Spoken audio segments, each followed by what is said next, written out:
ஒரு மாதத்திற்கு முன்னால் சென்ற 6ஆம் தேதி அக்டோபர் 6 கனடா நாட்டுக்கு போயிருந்தேன். அந்த இடத்துல புத்தகம் வாசிக்கல. நீங்க எல்லாம் உட்கார்ந்து கேக்குறீங்கல்ல, நான் ஒரு 10-15 வருஷம் வாசிச்ச அனுபவத்தை இந்த 1 மணி நேரத்துல டிட்பிட்ஸா சொல்லி இருக்கேன்ல. நான் வாசித்தது தானே சொல்லி இருக்கேன். திருக்குறளில் கவர்னன்ஸ் டொரண்டோ தமிழ் மன்றம் நடத்துது. உலகத்துல இருந்து எல்லா பகுதிகளில் வந்தாங்க. இந்தியாவில இருந்து நான் போறேன். ப்ரோகிராம் முடிஞ்சது. சாப்பாடு டேபிள்ல உட்கார்ந்துருக்கோம். இதே அனுபவம் சாப்பாடு டேபிள்ல எனக்கு 2-3 தடவை நடந்திருக்கு. முன்னால உட்கார்ந்து சாப்பிடுறவங்க இருக்காங்கல்ல, அவங்க போற போக்குல ஏதோ ஒரு சொல்லுவாங்க. போற போக்குல சொன்னேன். டொரண்டோல இல்ல, அமெரிக்காவுல ஒருத்தர் சொன்னார். 65 வயசு அவருக்கு. அவர் சொன்னார், பர்வீன், நீ சந்திக்கிற மனிதர்களிடத்தில் இதை போய் சொல்லுங்கண்ணா. இந்த உலகத்தில் எதை தொட்டாலும் அதற்கென்று ஒரு விலை இருக்கிறது என்று போய் சொல். எல்லா விலையும் பணத்தோடு தொடர்புடையது அல்ல என்றும் போய் சொல். குழந்தை பெற்றுக் கொள்ள வேண்டுமா, அதற்கு ஒரு விலை. திருமணம் செய்து கொள்ள வேண்டுமா, அதற்கு ஒரு விலை. படிக்க வேண்டுமா, அதற்கு விலை. அதிகாரிகளாக வந்து உட்கார வேண்டுமா, அதற்கு ஒரு விலை. பேச்சாளராக வர வேண்டுமா, அதற்கு ஒரு விலை. உட்கார்ந்து கேட்க வேண்டுமா, அதற்கு ஒரு விலை. விலை கொடுக்காமல் இந்த உலகத்தில் எதுவும் கிடையாது. எதுவும் கிடையாது. வாடகை வீடா, விலை. சொந்த வீடா, விலை. ஃப்ரிட்ஜ்ல திறந்த உடனே குளிர் தண்ணீர் வேண்டுமா, விலை. வெறும் விலை, வெறும் பொருளால் வராது. You have to give your time, your energy. இது எல்லாம் தான். அடுத்தது சொன்னார், அடுத்தவர்களுக்கு என்ன செய்யணும்னு போட்டுட்டு இருக்கோமே, உனக்கு நீயே என்ன திட்டம் வைத்திருக்கிறாய் என்று ஒவ்வொரு இடத்திலும் கேள் பர்வீன் என்றார் அவர். உங்களுக்கு என்று என்ன திட்டம் வைத்திருக்கிறீர்கள் ஐயா? 60 வயது, இன்னும் 30 ஆண்டுகள் வாழ்வதற்கான உடல் இருக்கிறது. என்ன திட்டம் வைத்திருக்கிறீர்கள் வாழ்வதற்கு? வாழ்க்கை 60 வயதில் முடிந்து போகுமா? 65 வயதில் முடிந்து போகுமா? கிடையாது. வாழ்க்கை வாழ்வதற்கான ஒவ்வொரு வினாடிகளிலும் நமக்கு திட்டம் இருக்க வேண்டும் என்கின்ற ஒரு அற்புதமான செய்தியை நான் ஃபுட் டேபிள்ல எடுக்கிறேன். என்னோடு பேசுற ஒரு ஃபுட் டேபிள்ல எடுக்கிறேன் நான். இவர் சொன்னதுதான் அதை விட பயங்கரமான. இவர் ஒரு வானவியல் நிபுணர். நல்லா தெரிஞ்சுக்கோங்க. எங்கே போக வேண்டும் என்பதனை முடிவு செய்யுங்கள். எங்கே இருக்க வேண்டும் என்பதனை முடிவு செய்யுங்கள். ஏனென்றால் அந்த இடத்தில் அந்த விஷயங்கள் உங்களை வந்து சேரும். இதோ புத்தக கண்காட்சிக்கு வர வேண்டும், பர்வீன் சுல்தானா பேச்சை கேட்க வேண்டும் என்று முடிவு செய்தீர்கள். உங்களுக்கு சில விஷயங்கள் கிடைத்துக் கொண்டிருக்கிறது. பலருக்கு அந்த விஷயங்கள் இல்லை. அவர்கள் புத்தகம் வாங்கி கொண்டு போய்விட்டார்கள். என்ன யாருக்கு முடிவு செய்தார்களோ, என்ன பிரெஃபரன்ஸோ அது அவங்களுக்கு கிடைக்கும். அவ்வளவுதான். What is your preference? என்னுடைய பிரெஃபரன்ஸ் என்ன தெரியுமா? நல்ல விஷயங்களை கேட்பது. நல்ல விஷயங்களை கேட்பது என்னுடைய பிரெஃபரன்ஸ். நல்ல விஷயங்களை படிப்பது என் பிரெஃபரன்ஸ். படித்து இது சரியில்லை என்பதற்காக அந்த புத்தகத்தை தவிர்ப்பது என்னுடைய பிரெஃபரன்ஸ். சாலையை கிடக்கின்ற பொழுது தாயின் கையை குழந்தை பிடித்துக் கொள்வது போல் நான் புத்தகங்களின் கரங்களை எப்பொழுதும் பிடித்துக் கொண்டே இருக்கிறேன். என்னை ஆபத்து இல்லாமல் அவை சாலைகளை கடக்க வைக்கும். ஒருவரிடத்தில் எப்படி பேச வேண்டும், எப்படி பேசக்கூடாது. பணிவு என்பது ஆயுதம் என்று என் புத்தகம் சொல்லிக் கொடுத்தது எனக்கு. எத்தனை பேருக்கு தெரியும் இது? பணிவு என்பது ஆயுதம். சின்ன குழந்தைகள் இருக்கிறீங்களே, ஸ்கூல்ல லெட்டர் எழுதுறீங்களாப்பா? லீவ் லெட்டர் எழுதுறீங்களாப்பா? மனப்பாடமா தெரியுமே நமக்கு தான் லெட்டர். சொல்லுங்க, என்ன letter sir? as I am suffering from my brother's marriage, I want you to leave the college for 2 days. ஏதாவது எழுதிரணும். சரி, எழுதிட்டு நீங்க அமைதியா இருங்க. என் தலைமுறை அமைதியா இருங்க. இந்த சின்ன குழந்தைகள் கிட்ட கேக்குறேன், கீழே என்னப்பா எழுதுவ? yours truly. நாம என்ன சார் எழுதுவோம்? போயிடுச்சு சார். எவ்வளோ எழுதுறது இல்ல.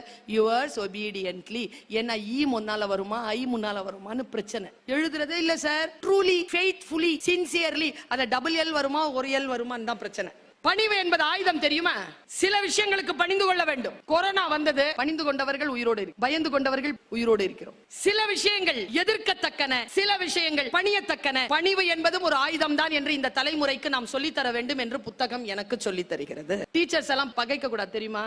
போலீஸ்காரங்களையும் பகைக்க கூடாது, வக்கீல்களை பகைக்க கூடாது, டாக்டர்ஸ பகைக்க கூடாது. ஏன் பகைக்க கூடாது? பிளக்க புடுங்கி விட்டுருவாங்க. பயந்து இருக்கும். எனக்கு அவ்வளவு கோபம் இருந்தது என் டீச்சருக்கு முன்னால. பகைக்கவே இல்லையே. அவங்க ரிட்டையர் ஆகிறதுக்குள்ள அந்த ஸ்கூலுக்கு சீஃப் கெஸ்டா போயிட்டு வந்துட்டேன். பகைக்க கூடாது. நீங்கள் உயர்ந்தவர்கள்னு காட்டிடணும். பணிவா இருக்கணும். அரச குணம் தெரியுமா பணிவு என்பது? இந்த குழந்தைகளுக்கு நாம் சொல்லி தரவே இல்லை. வானவியல் நிபுணர் ஒருவர் உட்கார்ந்துட்டு எனக்கு சொல்லி தருகிறார். வானத்துல பிரபஞ்சம் பெருசுமா, வானம் ரொம்ப பெருசு, உலகம் ரொம்ப சின்னதுமா. அவர் இப்படிதான் காட்டினார். உலகம் ரொம்ப சின்னதுமா, வானம் ரொம்ப பெருசு. நாங்க அந்த வானத்துல டெலிஸ்கோப் வச்சு அந்த நடவடிக்கைகளை ஆராயும் பொழுது 1 இன்ச் இடத்தை எனக்கு கொடுத்தாங்க. 1 இன்ச்ன்றது ஒரு 1000 கிலோமீட்டர். நாங்க ஆராய்ந்து நான் கண்டுபிடிச்ச ஒரு சயின்டிபிக்கான விஷயத்தை உனக்கு சொல்றேன். நீ லிட்டரரியா அதை மாத்தி மக்களுக்கு சொல்றியா? சொல்றேன் சார். சொல்லுங்க சார். வானத்துல நிறைய நட்சத்திரங்கள் இருக்குமா. நடுவுல கருப்பா ஒரு இடம் இருக்கும். அதுக்கு பிளாக் ஹோல்னு பேரு. Black hole. வானத்துல சில நடவடிக்கைகள் வரும். அப்போ நட்சத்திரங்கள் அந்த பிளாக் ஹோல்குள்ள போயிடும். பிளாக் ஹோல்குள்ள போயிடுச்சுன்னா அது வெளியில வராது. ஏன்னா பிளாக் ஹோல் கிட்ட இருந்து வெளியில எடுக்கிறதுக்கான ஆயுதமோ பயிற்சியோ வானவெளியில யாருக்குமே இல்ல. நான் அதை பார்த்து கொண்டே இருந்தேன். சில கற்கள் பிளாக் ஹோல்ல போயிடுச்சு. அதே கவனிப்பு இருக்கும் பொழுது வானத்தில் வேறு ஒரு சின்ன நடவடிக்கை, அந்த நடவடிக்கைகள் உருண்டு சில நட்சத்திரங்கள் வந்தன. அந்த நட்சத்திரங்கள் அந்த இடத்தில் ஒரு சிறிய அதிர்வை கொடுத்தன. அந்த அதிர்வு கொடுத்தவுடன் பிளாக் ஹோல் சென்ற சில நட்சத்திர கற்கள் வெளியேறின. சொல்லிட்டு சொன்னார், ஒரு இருட்டு பள்ளத்திற்கு நட்சத்திரங்களை உள்ளிழுக்கக்கூடிய முரண் சக்தி இருக்கிறது என்றால், இருட்டு பள்ளத்திற்குள் சென்றுவிட்ட நட்சத்திரங்களை மீண்டும் வெளியில் கொண்டு வருவதற்கான ஆற்றல் சில நட்சத்திரங்களுக்கு உண்டு என்பதனை அந்த மக்களுக்கு போய் சொல்.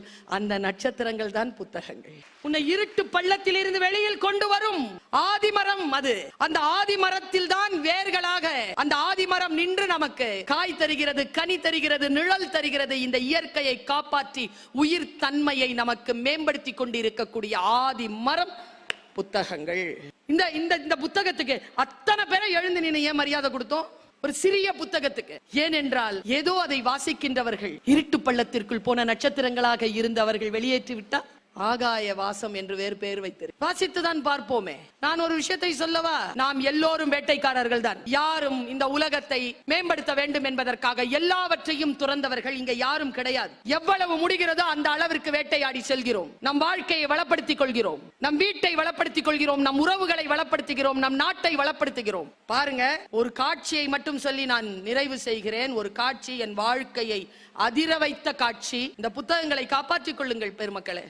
விருதுநகர்ல போட்டிருக்காங்கல்ல இந்த புக்ஸ், ஒவ்வொரு புக்கும் ஒரு வாழ்க்கையை காவு கேக்குதுன்னு சொன்னாங்க யாரோ. நான் பதிப்பகம் நடத்தியவள், எனக்கு தெரியும். ஒவ்வொரு பதிப்பாளருக்குமான வேதனை அது எழுத்தாளருக்கான வேதனை அல்ல. ஒவ்வொரு பதிப்பாளருக்கும் ஒரு வாழ்க்கை மிகப்பெரிய காவு கொடுத்தால் ஒழிய அவர்கள் ஒரு புத்தகத்தை பதிப்பகத்திலிருந்து வெளியில் கொண்டு வர முடியாது. இன்றிலிருந்து ஒன்றை மட்டும் நாடியில் பிடித்து செல்லுங்கள். இலவசமாக எந்த புத்தகத்தையும் வாங்காதீர்கள், காசு கொடுத்து வாங்குங்க. சரஸ்வதி இல்ல, கொஞ்சம் லட்சுமியை செலவு பண்ணி அந்த சரஸ்வதியை வீட்டுக்கு கூட்டுறோம். நான் பார்க்கிறேன் ஒரு ஆளினுடைய ஒரு சிறியதா இதுலதான் பார்த்தேன். என் பையன் தான் சொல்லுவான், அம்மா உனக்கு மட்டும் நல்ல நல்ல மெசேஜா வருதேமா. ஏமா நான் நல்ல மெசேஜ பார்த்தா நல்ல மெசேஜே வரும், பாடாவதியான மெசேஜ் பார்த்தா பாடாவதியான மெசேஜே வரும். அதான் ரகசியமே.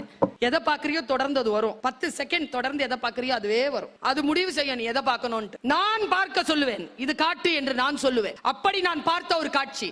ஒருத்த அப்படி நடந்து போறான், ஒரு பாறை, அந்த பாறையில உட்காந்து இந்த மாதிரி இந்த குழந்தை வந்ததுல ஒன்னு மரத்தை போத்திக்கிட்டு வந்தது. அந்த மாதிரி மரத்தை போத்திக்கிட்டு அவன் உட்காந்துட்டான். ஒரு கேமரா ஆன் பண்ணிட்டான். அங்க ஒரு கேமரா, இங்க ஒரு கேமரா. அது ஒரு மரத்தை காட்டுது. அந்த மரத்துல பெரிய பெரிய பறவைகள் உட்காருது. அப்படியே உட்கார்ந்த ஒரு பறவை மறுபடியும் எழுந்து போய் ஆத்துல இருந்து ஒரு மீனை எடுத்துட்டு வந்துருச்சு. எடுத்துட்டு வந்து இப்படி உட்காருது. அதுக்கு என்ன ஆச்சுன்னு தெரியல. வாயில இருந்து காலுக்கு கொடுத்துருச்சு. அதுக்கு என்னமோ தோணிருச்சுங்க. இப்படி பாக்குது இந்த மீனை. மறுபடியும் கால்லயே எடுத்துட்டு போய் நடு ஆத்துல போட்டு வந்துருச்சு. இந்த ஆள் இல்ல, இந்த கேமரா வச்சிருந்தவன், அவன் டக்குன்னு அதை தண்ணிக்குள்ள போட்டான். அந்த கேமராவை, அந்த மீன் என்ன ஆச்சுன்னு நான் பார்த்தேங்க.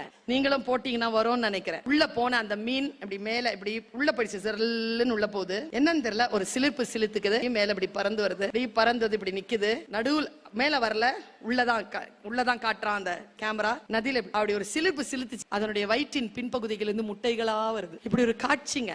அந்த பறவை நமக்கு என்ன சொல்லுச்சு தெரியுமா? நான் மீன் சாப்பிடுவேன், ஆனா தலைமுறையை சாப்பிட மாட்டேன். நாம எவ்வளவுதான் வேட்டை அடிக்கலாங்க, இந்த சமூகத்துக்கு ஏதாவது விட்டுட்டு போனோம்ல. மரம் சா மருந்து கொளோம், ஆணிவரை எடுத்து அதை அரைத்து எனக்கு மருந்தாக கொடுத்தால் நான் வாழ்கிறேன் என்றால், நான் வாழ வேண்டும் என்பதற்காக ஒரு மரத்தை சாக விடமாட்டேன் என்று சொன்ன பரம்பரை நம் தமிழ் பரம்பரை. அந்த ஆதிமரமான புத்தகங்களை காப்பாற்றிக் கொள்வோம். தமிழனுக்கு புத்தகங்கள் தான் அடையாளம். தமிழ் மொழிதான் செம்மொழி. தமிழ் தான் தமிழர்களுடைய வரலாறு. குறளை தூக்கி பிடிப்போம். சங்க இலக்கிய, காப்பிய, சிற்றிலக்கிய, நவீன இலக்கியங்களை வாசிப்போம்.